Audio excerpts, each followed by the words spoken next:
There's a bird outside my window, and he knows so many songs about where my empty thoughts go when the world starts to go wrong. And is he ever filled with longing for a life within four walls, where the sky is just an image in his brain? Does he ever stop his singing, for he doesn't know the words?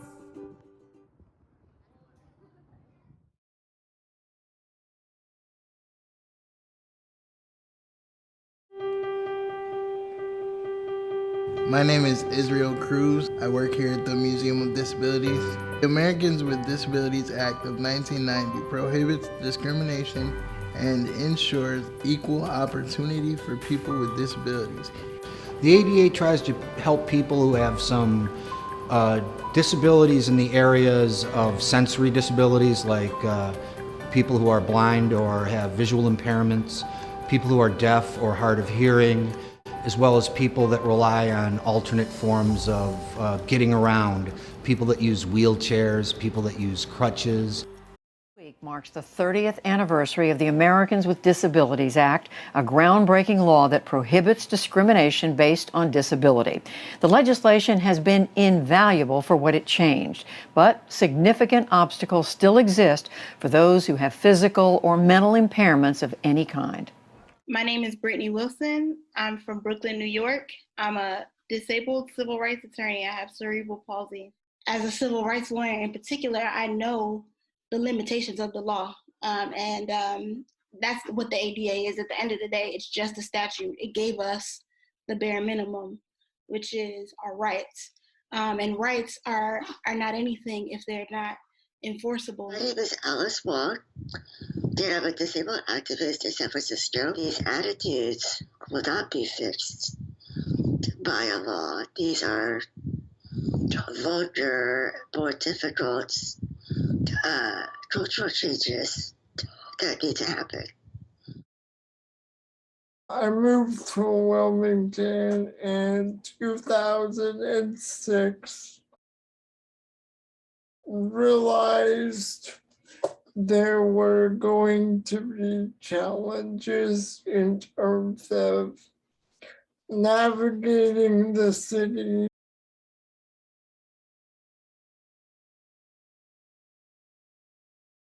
So I went to a meeting as a citizen, started asking questions about, how do we make change? Put myself into a role where the committee elected me chairperson. I served as chair for over 10 years and had a great working partnership with the city. Historic buildings and codes in particular. Legislation exists. It's already available. People can go read it and interpret it.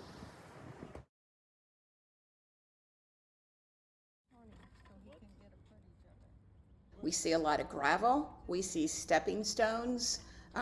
Sometimes we see uneven bricks. Can be dangerous for a manual wheelchair. Wheelchairs can get stuck. I know for me personally, I get stuck all the time because it's that little crevice and then there's some sand and my wheels just keep spinning. Why can you not have your historic property and also have it accessible? Maybe not every single property is accessible, but where can we provide access?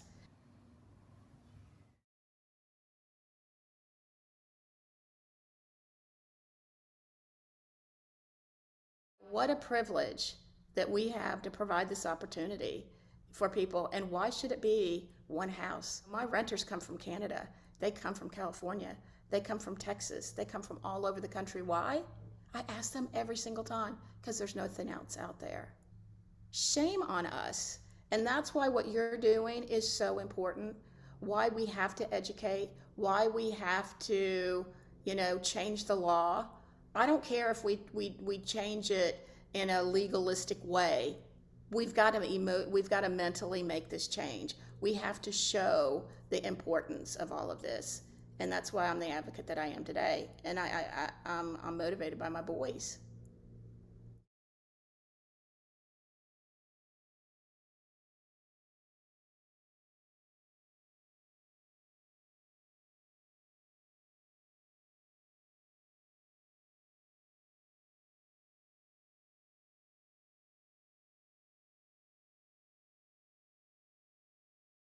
I'll give an example, and this gets into your question about historic buildings. We had a consumer at the time that was needing to visit the downtown post office. The individual wanted to be able to use the door independently, which would have required an automatic push button. Long story short, a letter ended up going up to the Postmaster General, and they were not willing to take on the extra cost that it would have incurred.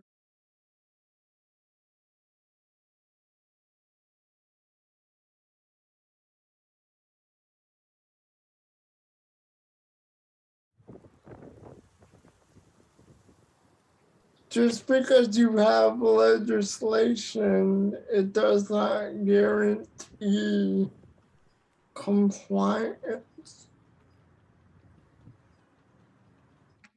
What we thought of as a simple request to put in an automatic door turned into, well, we're actually following the ADA. We're following the rules. Yes, we're doing it in an alternative manner, but the post office was and is in compliance. We went to Airbnb and we had a team of volunteers, and we looked at every property that they had listed as accessible in the United States. And we found that in 23 states, there were 0 properties that were accessible. And in 27 states, there were 85 properties that were accessible. We only have the bathtub, and by the way, our doors are 31 inches wide. And so what happens is they may identify 500,000 properties that are accessible, but when you go in and you look at them and you try to validate that what they say is true, it's not true. And so that's why this education is so important, and why we started our business at Becoming Rentable, is to go in and validate what is written is true. Legislation doesn't guarantee action.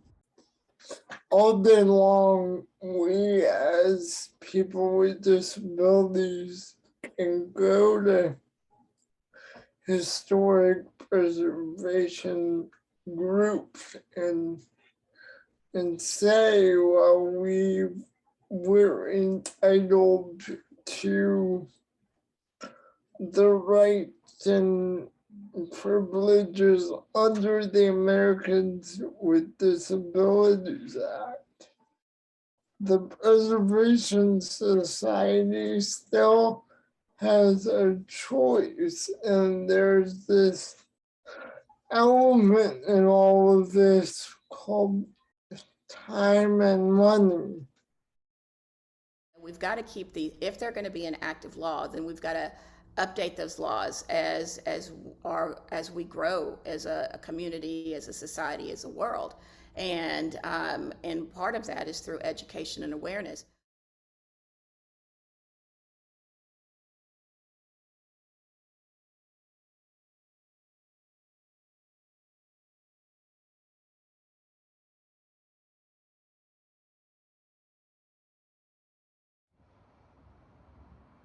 Look at how some of the historical communities of New England and up and down the East Coast, how they have dealt with it. You know, let's look at embracing some of this. And, you know, we have this old house, you know, and they're still keeping that preservation. Go to Southport.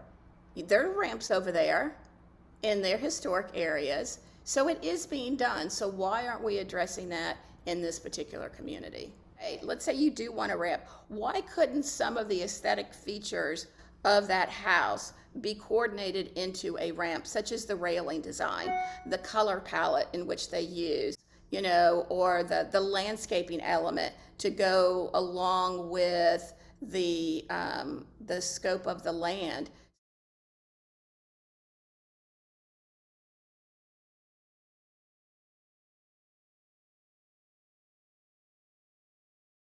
So believe it or not, there's a number of features in older homes that are actually not, were designed for convenience and affordability, that are actually more accessible than ways that construction is built today. Because so you assume the idea is, oh, an older home, you know, that's not accessible. Well, there really might be features that are more accessible than you think. In fact, the sinks in older bathrooms are commonly more accessible than sinks today because we have vanities. And in the day, it was a pedestal sink. That's what you commonly saw. You know, one of the best tours I went on was a tour of Alcatraz.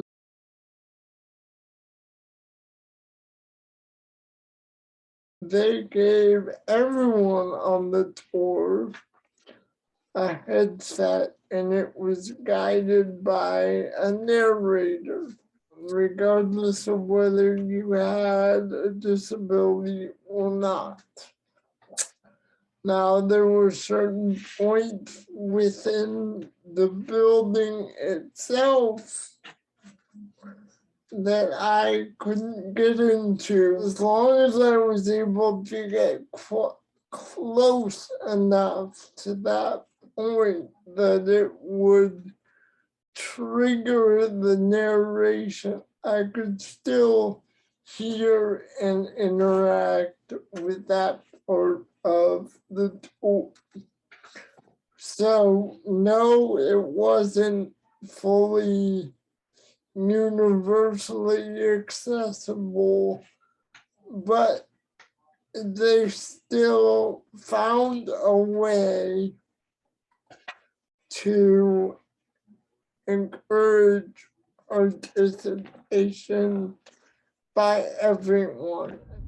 So why does it have to be just the person with a disability? Why can't it be a family member, a friend, a caregiver? Everyone in the community has the power. They may not have the awareness, but they have the power to take a quick snapshot of an intersection where you can clearly see that the road does not meet the curb.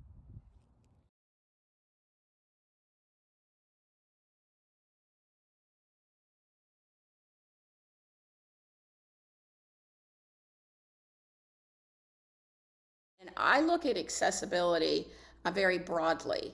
I look at accessibility from a mobility standpoint. I look at it from vision, hearing, autism, and intellectual disabilities. We have 62 million Americans that have disabilities, and yet those 62 million, only 5 million are wheelchair users. The balance are individuals of a variety of disabilities and needs. So why aren't we looking at that broad base? And that's where we've got to provide education, awareness. If you don't have a disability yourself, a friend or a family member, it's not a part of your world. It's not something that you see. Wilmington has come a long way. We continue to think, what are we doing wrong? And that's not necessarily the mindset that needs to be in place at this point. I think we need to start focusing on how can we take the improvements that have been made to that next level. It's just a matter of making the right people aware and coming together as a collective and making sure that we're being heard as one voice and not as individuals. History is important because the present is the way it is because of everything that came before. We need to learn from our past in order not to repeat our mistakes. I grew up with a family friend who was disabled and have seen firsthand how he was not able to attend certain events. I would hope that now we realize how important it is for our current businesses to be inclusive for all. Having disabilities and access was an issue back in the day, as it is here. I mean, wheelchairs have been around for a really long time. And why do they have to be separated? Why can't we look at what our options are in tandem together? What are, historically, how did they address that? While there might be a cost factor involved, there's always a cost factor when you are trying to preserve something and reflect that history. And also the history is where we are today. If you can have more people access that historical property, then you're going to teach more people about the historical advantages of that property.